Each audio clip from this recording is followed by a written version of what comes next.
Hello po, welcome back to my YouTube channel, Hasa 26 TV. Ngayon po may panibago po tayong video at panibago pong opinion. Ayan po, bago po tayo magsimula, no? Gusto ko lang pong batiin ang Lasanggere team. Hello po, at syempre po sa Princess Rina Fanatic Fans Group. Hello po, at Ilongga Rina Group. Mega love shout out po. Rina's Community, Rowinim, Kaagapay Jiri, LMG Official. Ayan po, at syempre Kaagapay Greece. Ayan po, at Ma'am Perlas Vlog, ayan po, suportahan po natin sila, no? Ayan po, at syempre po kay tawag nito, sino po ba tong isang na ito, kay Tito Manny. Ayan, suportahan po natin mga langga. Kisnil Channel, hello po. Ayan, suportahan natin sila sa nababanggit kong mga pangalan.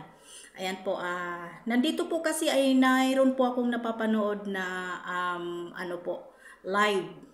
Dito po ay ayaw ko na pong mag-drop name at kung sino pong nakapanood dito. Ayan, alam ko po ay nakapanood na po kayo. Ayan po ay sinasabi po nila ay po daw, ipa-DNA test daw po nila si Rina. Ayan po. At sa akin naman pong opinion, bakit? At yan po sa aking thumbnail ay bakit? Diba? Katanungan po yan. Para saan at bakit po kayo ang may gusto magpa-DNA test ni Rina? Kaano-ano po ba kayo ng pamilya? Di po ba? Bakit po ninyo naiisip na ipa-DNA test ninyo si Rina? At ano po ang karapatan ninyo para ipa-DNA test si Rina? Paglilinaw lang po. Paglilinaw lang po atong akin. Ayaw ko pong away. Reaction ko po at sarili kong opinion. Nasa inyo na po yun kung magagalit kayo. Hindi ba? Ano pong karapatan ninyo para magsabi or ano pa man ang mga sinasabi mo sa iyong live? Napakadami po ninyong sinasabi pero ngayon po ay binalikan ko po ay wala na po ang inyong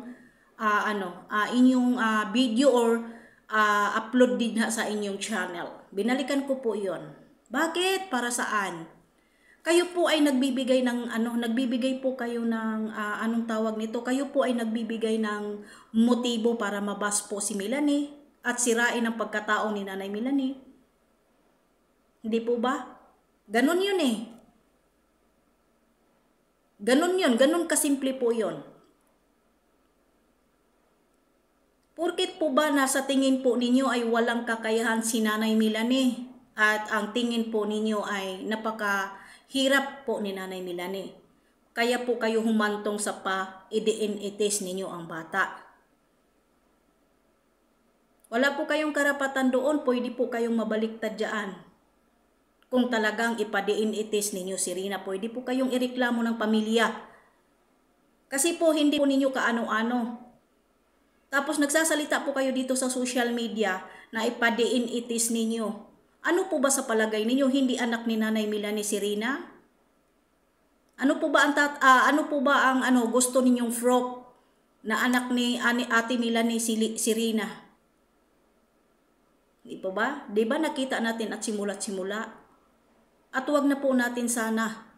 Diba? Wag na po sana natin balikan at kalkalin yung nakaraan dahil wala na po tayong pakialam doon. Kung sakali po sa inyo mangyari yon, hindi po kaya ganito din ang gagawin ninyo? Hindi po ba? Napasukin na po ninyo yung buhay ni Melanie? Ito opinion ko lang po. Tanong ko lang po, bakit ninyo ipa-DNA test si Rina at bakit po kayo nag-delete po noong interview na yon? Yun lang po ang katanungan ko. Yun lang po ang aking opinion. Para saan? Tagtad na po ng paninirang puri si Ate Melanie. Hindi po ba? Dahil din po sa mga tao na mga makikitid ang utak. Hindi naman po ninanakaw si Rina. Hindi naman po siguro si Rina tinatakas ni Ate Melanie. Nandyan lang po yan. Pwede po ninyo anytime dalawin. Wag lang po tayo gumawa ng issue. Wag po tayo maniniwala sa mga inaano pong hinahatid natin. Anytime po, pwede ninyong dalawin si Rina. Anytime, dahil nandyan lang din po siya sa dait. Huwag po sana tayong maniniwala sa mga sabi-sabi at report-report. Tayo po mismo magpunta doon kung ano po ba talaga ang katotohanan. Hindi po ba? Madali lang po pumunta doon. Huwag kayo maniniwala sa mga sinasabi ninyong spy, sinasabi po ninyong CCTV, o magkakilala po kayo na kapitbahay ninyo na nandoon po sa sa lugar ni Rina o sa mama ni Rina.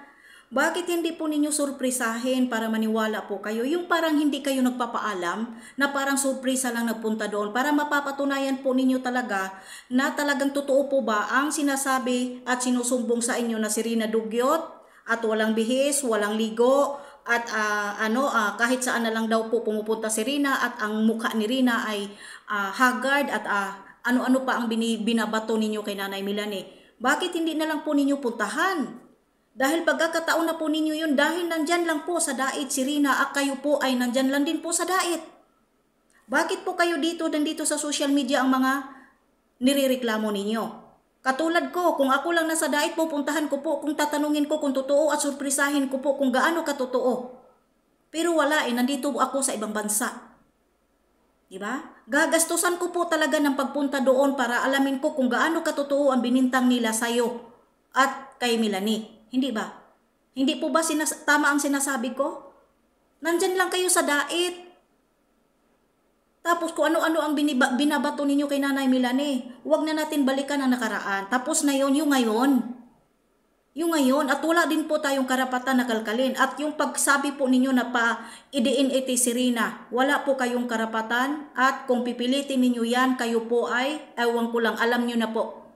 Di po ba? Ayaw ko magsalita dito. Pero kung talagang ipadiin itis ninyo yan si Rina, tapos hindi ninyo sa pamilya ni Rina, huwag ninyong maliitin at huwag ninyong ismulin ang kakayahan kung anong kayang gawin ni Nanay Melanie sa mga taong paninira sa kanya. Dahil ni minsan hindi po kayo inaano ni Nanay Melanie at ni minsan po nire-respeto pa rin po niya ang nag-aalaga at nag-aaruga at nakakakita kay Rina at nakatulong kay Rina. Hanggang ngayon po malaki ang respeto niya.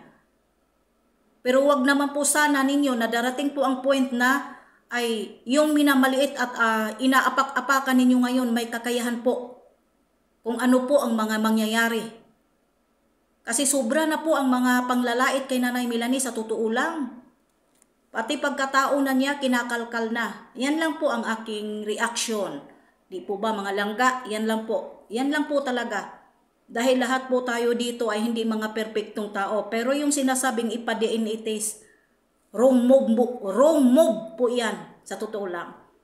Okay? Hanggang dito na lang po. Maraming salamat po sa lahat. God bless po sa ating lahat.